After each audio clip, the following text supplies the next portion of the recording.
자, 오늘 말씀의 제목은요, 여호와께서 행하시는 구원을 보라 라는 말씀의 제목을 가지고 기도의 제목을 삼기를 원합니다. 너무 많이 들어서 또 너무 많이 설교해서 어떤 내용인지 다 여러분 아실 거고, 저도 뭐 특별히 색다른 제목의 말씀은 되지 않을 겁니다. 그런데 자꾸 오늘 말씀을 준비하는데 너희는 가만히 있어 여호와의 행하시는 구원을 보라, 이 말씀들이 자꾸 떠올라요. 그래서 이 두 가지로 나눠서 우리가 우리의 여호와 하나님의 행하시는 구원을 보기 위해서, 우리가 아주 단순한 진리인데 행하지 못하고 있다는 것이 문제거든요. 그래서 여호와 하나님께서 행하시는 그 구원을 보기 위해서 우리는 어떻게 할 것인가 하는 것을 한번 생각해 보는 시간 되기를 원합니다. 잘 아시는 부분이죠. 출애굽기 14장은 이스라엘 백성들이 이제 홍해를 건너가는 그런 장면을 기록해 놓고 있죠. 출애굽한 백성들이 가장 첫 번째로 만난 아주 끔찍한 장애물이기도 합니다. 처음에 장정만 60만이 되고 숫자로 치면 적어도 200만 정도로 보고 있는데, 최소 200만의 사람들이 누구 특별한 지시 없이 한 평야에 모여 있다고 생각합시다. 광야에 굉장히 말들도 많을 겁니다. 몇 명만 어디 가자 그래도 시끄러워요, 그죠? 몇 명만 서로 의견이 달라도 시끄럽고 길을 못 정하는데 200만 이상 되는 사람이 어느 방향으로 어떻게 누구 인도 따라 가겠습니까? 그때 하나님의 인도함을 받게 되죠. 불과 구름 기둥에 인도함을 받게 되니까 너무 편한 거예요. 그 구름 기둥, 불 기둥을 따라서 따라만 가면 되는 거예요. 얼마나 신이 났겠어요? 조금 전에 어떤 일이 있었죠? 바로 10가지 재앙을 통해서, 특별히 유월절 은혜를 통해서 기고만장하게 아주 승리자로 애굽을 나왔거든요. 그래서 이제 불과 구름 기둥으로 탁 하니까 아마도 저 금이 환영한 어떤 올림픽 메달리스트가 앞에 경찰차가 쫙 호위하는 아마 그런 느낌을 받았는지 모르겠어요. 그래서 좋은 데로 가겠지, 가나안 땅에 가겠지 하고 가다 보니까 어디에요? 홍해가 딱 가로막혀 있는 겁니다. 그래서 물가에서 좀 피서를 하라나 보다 하고 좀 쉬려고 했더니 애국 군대가 쳐들어오는 거죠. 이때 보통 믿음의 사람들 같으면 조금 전에 행했던 하나님의 은혜를 쭉 기억하면서 하나님의 뜻이 계시겠죠. 하나님이 싸워주실 줄로 믿습니다, 이러기를 기도했지만은 그들은 매장지가 없어서 우리를 이곳까지 인도했냐며 모세를 원망하고 하나님을 원망하는 이런 모습 가운데 처하게 됩니다.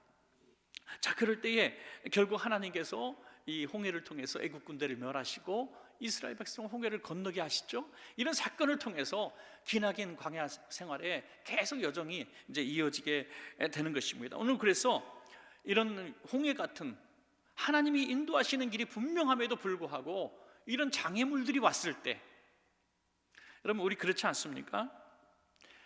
우리가 특별히 잘못한 것 같지 않아요. 뭐 큰 실수한 것 같지도 않아요. 그래서 하나님이 말씀하신 대로 그냥 조심조심 순종하면서 이 수요일날 이 칼바람을 뚫고 예배당까지 왔는데, 갑자기 예기치 못한 어려움들이 확 다가올 때에 우리는 굉장히 혼란스럽습니다. 예전부터 그냥 처음 믿음 가질 때부터 우리는 예수 믿으면 만사 형통, 뭐든지 잘 된다, 아프면 건강하게 되고 없으면 있게 되고, 뭐 좋은 얘기만 쭉 기대하고 신앙생활을 했는데, 신앙생활은 결과가 홍해라고 한다면, 애국 군대라고 한다면 우리 당황하게 되죠. 혹시 그런 상황 가운데 처하신 분들이 혹시 이 자리에 계시다면 여기서 승리하는 비결, 우리가 말씀대로 두 가지를 한번 살펴보는 것입니다. 첫 번째로 따라합시다. 두려워하지 말라. 두려워하지 말라. 두려워하지 말라. 홍해 앞에 딱 멈추게 하시고 애국 군대가 쫓아오기에 설계하신 분이 하나님이신 줄로 믿습니다. 하나님이 인도하시고 하나님이 만든 설계예요. 계획하심 속에서 있는 일인데 우리 인간은 하나님의 생각을 이해할 수가 없는 것이죠. 하나님의 계획을 우리가 알 수가 없는 것입니다. 하나님의 계획에 우리는 그래서 순종할 뿐인 것입니다. 우리 인생길이 내 원대로 이루어지지 않는다 할지라도 그것이 하나님의 인도하심 속에 있다고 한다면 두려워하지 말아야 하는 것입니다. 두려워하지 말아야 해요. 그런데 이 두려움이 오는 것이 왜 하나님께서 너무 싫어하시냐면, 하나님이 옆에 계심에도 불구하고 하나님이 계획하신 삶을 삶에도 불구하고 두려워한다는 것은 하나님에 대한 불신이기 때문이죠.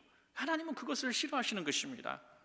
그래서 그 훈련을 하기 위하여 광야의 훈련을 하시게 된 것이죠. 여러분, 신명기 말씀은 우리 출애굽기와 아주 중복되는 부분이 많죠. 신명기는 이제 출애굽 세대가 40년, 정확하게 39년 몇 개월 지난 다음에 이제 다시 한번 가나안 땅 목전에 섰을 때 얘기입니다. 출애굽하기 초창기에 가데스 바네아에서 가나안 땅을 바라봤을 때 이후에 적어도 38년, 37, 8년이 지난 다음에 이제 1세대 모세와 여호수아 갈렙에는 1세대가 다 죽었습니다. 그런데 똑같은 얘기를 또 하고 있어요. 또 한 번 주어진 기회에 너희는 어떻게 할 것인가 하는 것이죠. 첫 번째 기회에 그들은 왜 실패했습니까? 결국 두려움 때문에 실패한 것이죠. 가데스 바네아에서 그들은 이미 두려움 속에 사로잡혀 있었습니다. 그래서 정탐꾼을 보내자라고 얘기한 것은 단지 시간을 벌기 위한 것이죠. 시간을 벌기 위해서 정탐꾼들을 보냈습니다. 모세가 여기 동의한 것이 참 문제죠. 하나님께서 주신 땅인데도 불구하고 그들은 정탐을 했다는 거죠. 하나님이 분명히 응답해 주셨는데 우리 인간적인 방법으로, 계획으로 우리가 한번 진단해 본다는 거예요. 하나님이 허락하시고 하나님이 명령하셨는데 내가 할 수 있는가? 내가 그때 생각해 보는 것이죠. 이게 정탐이, 이게 불신앙이고 이게 두려움이 만들어내는 불신앙이었다는 거죠. 신명기 1장 21절에 보니까 너희 하나님 여호와께서 이 땅을 너희 앞에 두셨은즉 너희 조상의 하나님 여호와께서 너희에게 이르신 대로 올라가서 차지하라. 두려워하지 말라, 주저하지 말라. 아멘. 여기 보니까 하나님께서 이 땅을 너희 앞에 두셨으니, 하나님이 주시기로 작정했으니 하는 뜻이죠. 여러분, 하나님께서 우리에게 축복을 주시기 위해서 작정하시고 응답하실 때가 있습니다. 어떤 분이 너무나 항상 전세, 월세, 사월세 살다가 정말 하나님 나 집 하나 갖기를 원합니다. 날마다 기도하고 또 예배 때마다 기도하고 그러다가 어느 날 하나님께서 마음에 확신을 주시는 거예요. 내가 곧 너 집에 허락하겠다 하셨어요. 그래서 너무나 기쁜 마음에 하나님 감사합니다. 이런 응답을 다 받네. 너무 신기하네. 막 행복해요. 그런데 집값이 올라가고 이런 어려운 상황이 막 생겨버려요. 그러면은 금방 우리의 믿음이, 응답이 순식간에 무너지지 않습니까? 하나님의 응답은 분명히 주신다고 했는데 우리의 생각과 사고를 보니까 도저히 이루어질 것 같지 않은 거예요. 이루어질 것 같지 않아요. 그래서 마음이 확 무너지고 실족하게 되고 하나님이 허락하신 것들을 갖지 못하는. 그래서 우리는 우리가 생각하는 이 두려움을 제거하지 않으면 절대로 하나님이 주신 축복의 약속을 받을 수가 없습니다. 여러분, 이 하나님께서 가데스 바네아에서 하신 그 말씀을 꼭 들어야 됩니다. 연말과 연초될 때마다 제가 수없이 강조하는 거죠.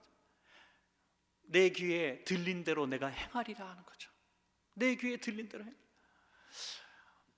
하나님께서 이 녹음기를 우리 앞에 딱 갖다 놓으시고 할 말 있으면 해봐, 그러셨으면 좋겠어요. 그러면 하나님께서 녹음기 틀고 그러시면 조심해서 믿음 있는 말만 할 텐데 하나님이 그렇게 안 하시는 것 같으니까 자꾸 부정적인 얘기를 하는 거예요. 자꾸 근심의 얘기를 하는 거예요. 불신의 얘기. 하나님이 약속하신 것에 대해서도 불신하는 거예요. 하나님께서 이 땅은 너희에게 줬으니 가서 취하라, 올라가서 취하라, 너희의 밥이야, 이렇게 말씀하셨음에도 불구하고 그래도 우리가 할 건 해야지, 사전 계획 준비해야지, 정탐해야지. 하지만 정말 공격하기 위해서 정탐하는 게 아니라 할 수 없다는 것을 증명하고 싶었던 거예요. 그들은 우리는 그 땅을 차지할 수 없다는 것을 증명하기 위해서 부정적인 사람은 안 되는 이유를 찾는데 아주 선수거든요. 이래서 안 되고 저래서 안 되고 그래서 안 되고 계속 안 된다는 거예요. 여러분, 그렇게 말씀하시는 분들은 하나님을 믿을 수가 없어요. 왜? 성경 자체 그런 우리의 인간의 생각으로 계획으로 이루어질 수 없는 것들 빼면 겉장밖에 남지 않는다 그래요. 겉장밖에, 가죽밖에 남지 않아요. 성경은 처음부터 끝까지 대초에 하나님이 천지를 창조하시니라 첫 절부터 부둥치는 거예요. 하나님의 역사는 기적의 역사입니다.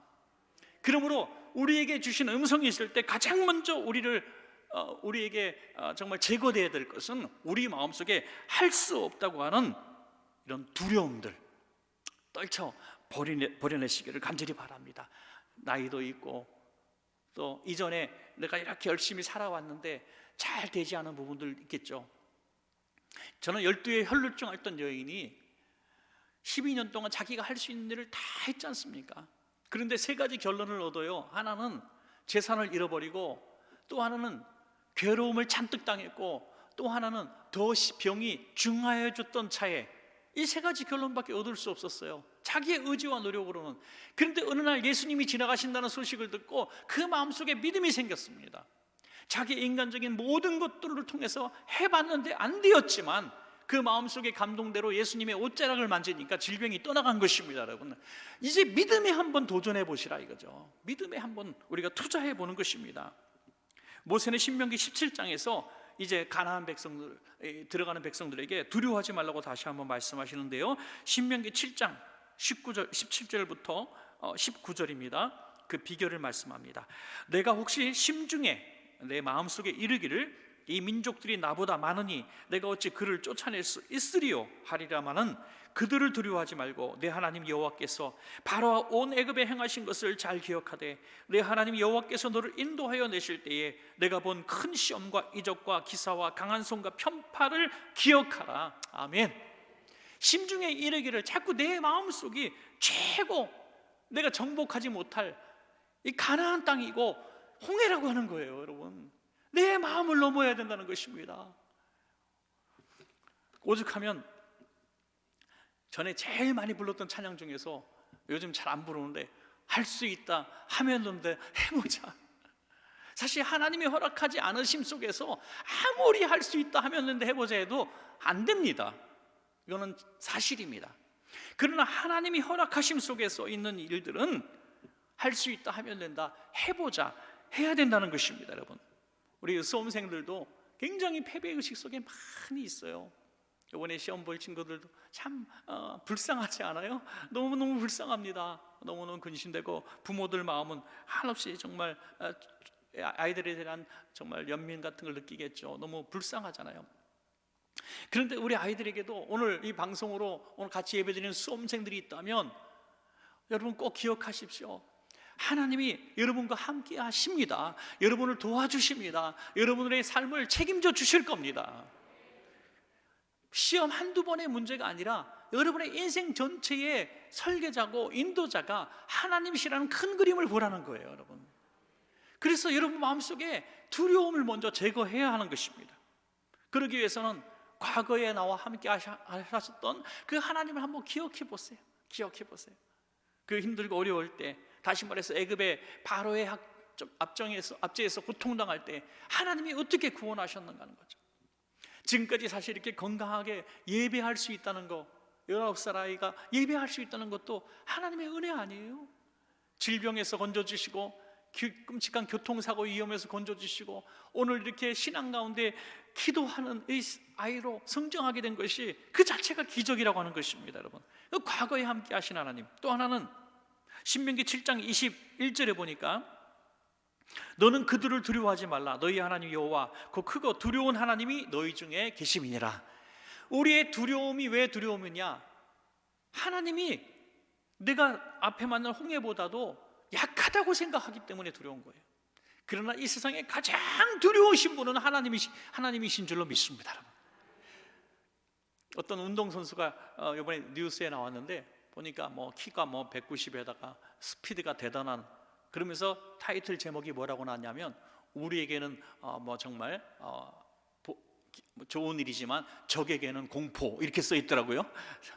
하나님이 강하신 분인데 우리 편이니까 다행이죠. 우리 편이니까.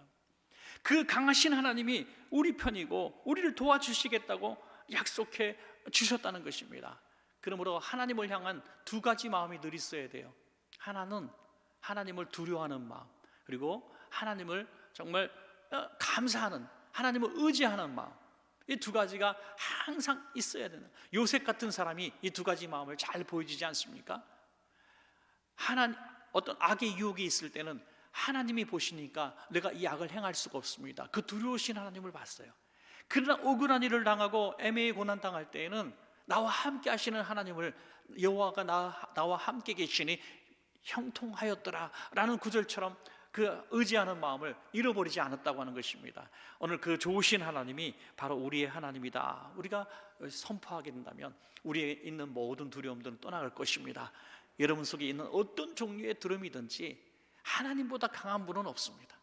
그 하나님을 의지하는, 그 신뢰하는 마음으로 먼저 두려움부터 제거해 보십시오. 여러분, 습관적으로 안 된다, 할 수 없다, 두렵다, 걱정된다, 염려된다, 이런 말 하지 마십시오. 여러분, 절대 하지 마십시오. 이제 새로운 꿈을 꾸고 도전하시고 주님께서 주신 꿈들을 다 이루시기를 간절히 축원합니다. 자, 마지막 두 번째는 너희는 가만히 있어서 여호와께서 행하시는 구원을 보라 라는 말씀입니다. 자, 출애굽기 14장 13절에서 14절입니다. 우리 마지막이니까 같이 한번 읽겠습니다. 시작. 모세가 백성에게 이르되 너희는 두려워하지 말고 가만히 서서 여호와께서 오늘 너희를 위하여 행하시는 구원을 보라. 너희가 오늘 본 애굽 사람을 영원히 다시 보지 아니하리라. 여호와께서 너희를 위하여 싸우시리니 너희는 가만히 있을지니라. 아멘. 여러분, 두려워하는 사람은요, 부정적인 얘기를 하고요, 불신의 얘기를 할 수밖에 없다고 말씀을 드렸습니다. 그러면 그 입술에 행한 대로 되잖아요. 그러면 우리에게 그 강한 믿음이 아직 주어지지 못했어요. 아유, 그게 어떻게 됩니까? 이런 말이 막 튀어나오려고 그래요. 야, 그거 불가능해요. 아유, 우리 가정에 예산이 얼마인데 그걸 하래요. 난 그거 못합니다. 아, 내 실력이 이거밖에 안 되는데 어떻게 그 일을 내가 성공시키겠습니까? 이런 말이 자꾸 나오려고 그래요. 그러면 하다못해 어떻게 하라고요? 가만히 있어, 입 다물어 라고 말씀하시는 거예요. 여러분, 자꾸 부정적인 얘기, 비판하는 얘기, 불신앙적인 얘기가 자꾸 나오려고 그러는데 내 안에는 불신앙 얘기를 억제할 수 있는 그 정도 믿음밖에 없어. 믿음의 얘기를 할 수 있는 그런 수준까지 안 돼 있어요. 그러면 어떻게 알아? 입을 딱 다물라는 거예요. 입을 다물라. 그래서 부정적인 사람과 함께 하지 마십시오. 여러분, 부정적인 얘기, 불신의 얘기가 자꾸 들려질 때 내가 감당할 수 없고 물들 수밖에 없다면 그 자리를 벗어나야 된다는 거예요. 왜? 그들이 멸망당할 때 함께 멸망당하는 것이 옳습니까? 차라리 가만히 있으라 하는 거죠. 가만히 있어서 어떻게 하라? 가만히 있으면 하나님이 일하신다 이거예요. 내가 부정적인 말, 불신앙의 말을 하니까 말대로 안 되지만 내가 입술을 꼭 깨물고 하나님의 때를 내가 기다리겠습니다. 모든 사람에게 다 자기의 정하신 하나님의 때가 있잖아요. 어떤 그림 보니까 이태리 타올 누가 액자에다 넣어놓고 모든 사람에게 때가 있다 이렇게 써 있더라고요. 하여튼 모든 사람에게 다 이 육신의 때도 있지만은 하나님이 정하신 때가 있는 줄로 믿습니다. 여러분, 다 우리에게 때가 있어요. 사람마다 다를 수가 있어요. 어떤 분은 일주일 기도했는데 응답받고 어떤 분은 1년 내내 기도했는데 응답이 안 이루어질 수도 있습니다. 그래서 자꾸 불평이 나오고 불만이 나올 수가 있어요. 저는 포도원 품꾼의 비유를 보면서 하나 번뜩이 깨달은 게 하나가 있는데, 맨 먼저 열심히 일하는 사람, 하루 종일 일하는 사람이 주인을 향해서 항의하면서 왜 나도 한 데나리온만 주십니까? 라고 항의하는데 언뜻 들어보면 굉장히 일리가 있어 보이지 않습니까? 1시간 일한 사람과 어떻게 똑같이 취급하느냐 이거죠. 그런데 한번 생각해 보십시오. 이것은 내가 일했기 때문에 받는 삭시라고 생각했기 때문에 이런 항의가 나오는 거예요. 우리가 관점을 잘 봐야 됩니다. 내가 하나님이 부르셔서 내가 충성한 나의 관점에서, 내가 한 일에 대한 관점에서 보면은 뭐든지 불만일 수가 있어요. 그러나 하나님 아버지의 관점에서 나를 바라보면 나를 가장 먼저 불러주신 것이 은혜입니다. 여러분, 마지막 1시간 남을 때까지 부름받지 못해서 시장 어귀에서 왔다 갔다 하는 사람들은 일한 나의 노동보다도 속이 타들어갔을 거예요. 속이 타들어갔을 거예요. 나는 인생의 쓰레기 같은 존재구나. 나는 어떤 일터에서도 일할 수 없는 버림받은 존재구나. 나는 세상에서 버림받은 존재구나. 얼마나 비참했을까요? 근데 하나님이 우리를 먼저 예수 믿게 하시고 먼저 구원받는 자의 반열에 세우셔서 열심히 평생을 일하게 하시고 주님의 백성으로 살아가게 하셨으니 구원의 은혜로 감사하고 만족해야 될 줄로 믿습니다. 여러분, 일한 것이 중요한 게 아니라 부르심 받은 것이 중요하다는 거죠. 부르심 받은 것이. 그러므로 여호와 하나님의 행하시는 구원을 볼 수 있는 사람은 하나님, 내가 행한 것은 아무것도 아니고 모든 것이 하나님의 은혜였습니다 하는 사람만이 할 수가 있는 것입니다. 여러분, 모세는 자신의 그런 경험을 통해서 자신이 할 수 있는 일과 할 수 없는 일들을 자기 인생을 통해서 얼마나 많이 경험했습니까? 자기 어머니가 자기를 키울 수가 없어서 갈대 상자에 넣어가지고 정말 나일강에 띄우지 않습니까? 숨겨서 기를 수 있는 데까지는 최선을 다해서 길렀지만 애기 울음소리가 커지니까 내 어떤 능력의 한계를 벗어나게 돼요. 그러니까 하나님께 맡기는 거예요. 여러분, 우리가 할 수 있는 일이 있고요, 할 수 없는 일이 있습니다. 열심히 일해서 성실하게 해서 할 수 있는 일까지는 열심히 할 수밖에 없지만은 우리가 이렇게 노력하고 저렇게 노력해도 안 되는 일, 12의 혈루증 앓던 여인처럼 어떤 것도 다 해봐도 안 되는 일은 이제 하나님 앞에 맡기십시오. 여러분, 제발 하나님께 맡기는 거예요. 나일강에 띄우는 마음으로 하나님, 이 아이를 하나님께 맡깁니다. 이번에 수험생들을 둔 부모님 여러분들, 내가 학원 못 보내줘서 애가 성적이 안 오르고 과외 안 해줘서 학원 못 오르고 내가 강남에 가서 살아야 하는데 내가 거기서 안 살아갖고 애기가 참 성적이 안 오르고 내가 건강하게 낳지 못해가지고 애가 이렇게 비실비실거리고 모든 게 부모 책임인 것처럼 여겨지잖아요. 아니에요. 여러분들 최선 다했어요. 최선 다했어요. 가장 잘하신 것은 기도해 주신 거예요. 이제는 하나님께 맡기십시오. 하나님께 맡기세요. 하나님께서 우리 원천의 자녀들 책임져 주실 줄로 믿습니다. 여러분, 그래서 우리는 하나님의 개입하심을 기다리기 위하여 내 목소리를 죽여야 된다고 하는 것이죠.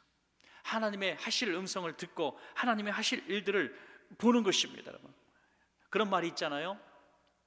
내가 성급해지면 이스마엘이고 하나님의 약속을 기다리면 이삭이다. 그죠? 내가 성급하면, 내가 그르치면 이스마엘이고 하나님의 약속을 참고 묵묵히 끝까지 기다리면 이삭이다. 똑같은 이씨지만 다른 이씨예요. 이삭하고 이스마엘 똑같은 이씨지만 다른 이씨란 말이에요. 또 이제 어디 가서 원천교회 목사가 이스마엘이 이씨다 그런다. 또 이제 하여튼 여러분, 우리가 하나님의 때까지 기다리는 게 너무너무 힘듭니다. 너무너무 힘들어요. 가만히 서서 기도하는 거 세상 사람들이 볼 때 대책 없어 보입니다. 그럼 우린 그분들에게 반문해 보십시오. 그럼 너는 대책이 있냐? 아니, 그래도 인간적으로 노력해봐야지. 내가 다 해봤다. 야, 다 해봤다. 우리가 할 수 있는 일은 하지만 할 수 없는 일이니까 가만히 서서 기다려야죠. 하나님이 하실 수밖에 없는 일이기 때문에, 나는 할 수 없는 일이기 때문에 하나님께 완전히 맡기는 것입니다. 그 전적인 맡김, 전적인 의탁, 이것이 있을 때 하나님이 일하시기 시작한다는 거예요. 여러분, 어떤 일을 할 때, 진행할 때에 정말 내가 힘쓰고 노력하고 애써도 안 되는데 왜 자꾸 내가 하려고 합니까? 왜 자꾸 내가 하려고 합니까? 하나님께 맡겨 드리시기 바랍니다. 하나님이 조금 요만큼 이루어 주시면 하나님 됐어요, 이제 내가 할게 그런단 말이에요. 애들 자전거 태울 때 보면요, 가르쳐 줄 때 핸들을 이렇게 뒤에서 앞에 잡게 하고 뒤에서 부모가 이렇게 잡고 밀어주잖아요. 그러면 애들은요 10중 8구 뭐라 그래요? 자기가 잘해서 지금 안 넘어지는 줄 알아요. 뭐라 그래요? 아빠 나봐 그런단 말이에요. 놓는 순간 팍 자빠지는 거죠. 우리는 항상 그렇다는 거예요. 끝까지 잡아주세요 그러란 말이죠. 하나님 앞에 끝까지 잡아주세요. 사랑하는 여러분, 말씀을 맺겠습니다. 하나님 뜻대로 산다고 애쓰고 몸부림치고 내가 큰 잘못한 것 같지도 않은데 어느덧 홍해 앞에 서 있게 되고 뒤에서는 애국 군대가 쫓아오는 이런 참 기가 막힌 상황에 처해서 너무나 하나님의 뜻이 의심스럽고 힘드신 분들이 있습니까? 정말 엘리야처럼 투정이라도 부리면서 하나님 진짜 너무하십니다. 어떤 분이 아주 옛날의 얘기인데 경건한 어떤 여성도님이 계신데 이분은 다 하나님을 친구로 삼고 오늘 찬양처럼 하나님을 예수님을 늘 친구로 삼고 예수님과 속삭이는 대화를 했던 그런 거룩한 경건주의자였어요. 근데 어느 날 마차를 타고 가다가 마부가 이제 내리세요 하고 내려줬는데 하필이면 지는 물통 속에 탁 내려준 거예요. 그래서 몸이 흠뻑 빠져버린 거예요. 그러면 마부를 흉보해야 되는, 욕해야 되는데 이 경건주의자인 이 여성도님은 하나님을 향해서 이렇게 얘기했대요. 하나님, 친구 대하는 게 왜 이렇게 나쁘게 대해 주십니까? 그러니까 예수님이 친구가 없죠 그랬대요.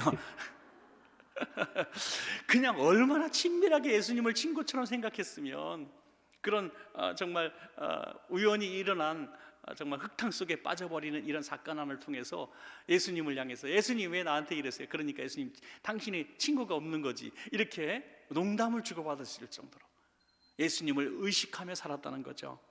사랑하는 여러분, 그 예수님이 지금 친구가 아니라 지금 내 옆에 나와 함께 성령님으로 계신다는 사실을 인식하고 살아간다면 홍해가 뭐가 두렵고 애국 군대가 뭐가 두렵겠습니까?